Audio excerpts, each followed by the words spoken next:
महाराष्ट्र में एक तरफ मराठा आरक्षण की मांग के साथ मनोज जरांगे पाटिल का फिर से शुरू हुआ अनशन राजनीतिक दलों के पसीने छुड़ा रहा है, तो दूसरी ओर मुस्लिम आरक्षण की मांग चल पड़ी है, वो भी महायुति के सहयोगी एनसीपी अजीत पवार गुट की ओर से।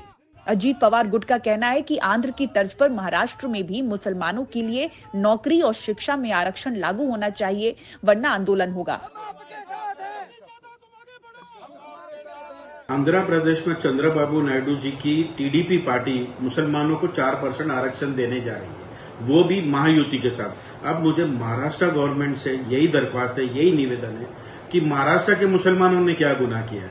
हमारे पास तो माननीय हाई कोर्ट ने मुसलमान के फेवर में जजमेंट दिया था। मुसलमानों की जो रिप्रेजेंटेटिव है आज वो सदन में नहीं है, ना तो खासदार में किसी को टिकट दिया गया मुसलमानों को। तो मेरी ये सरकार से ये गुजारिश है कि आप मुसलमानों को एजुकेशन में 5% आरक्षण दीजिए, वरना मुसलमानों को रास्ते पे उतर के आंदोलन करना पड़ेगा। हालांकि मुसलमान ये बिल्कुल करना नहीं चाहता है। लोकसभा के खराब नतीजों के आंकलन के लिए हालिया पार्टी बैठक में अजीत पवार खुद मान चुके हैं कि मुसलमान वोटर उनसे दूर चले गए। तो क्या विधानसभा चुनाव से पहले की ये कसरत मुस्लिम वोटरों को साधने की कोशिश है? पहले हम सरकार में थे तभी हमने मराठा आरक्षण के साथ मुस्लिम आरक्षण के बारे में भी विधानसभा में निर्णय किया था। पहले भी हम उस बारे में सहमत थे, आज भी है।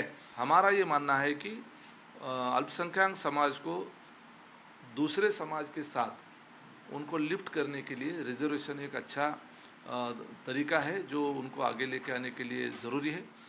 नौकरियों में अगर आरक्षण मिलता तो और अच्छा होता, लेकिन कम से कम एजुकेशन में तो उन्हें आरक्षण मिलना चाहिए। मुस्लिम समाज से जुड़े जानकार मानते हैं कि इस लोकसभा चुनाव में एक मत से मुस्लिम समुदाय महायुति के खिलाफ गया, मगर आरक्षण पर फैसला हुआ तो आने वाले चुनावों में पासा पलट भी सकता है।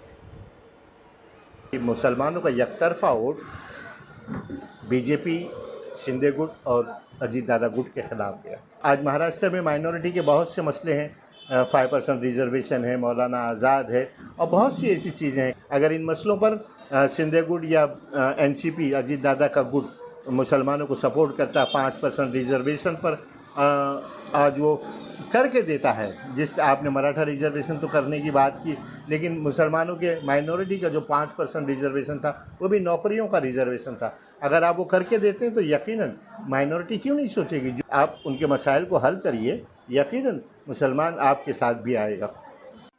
महायुति में शामिल होने के बाद भी अल्पसंख्यकों के आर्थिक अधिकारों, विश्वास और हितों की रक्षा के लिए अजीत पवार गुट ने कई फैसले लिए और कोशिशें की, जो लोकसभा नतीजों में फेल साबित होती दिखी।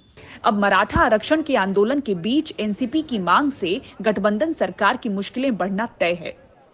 मुंबई से पूजा भारद्वाज, एनडीटीवी इंडिया।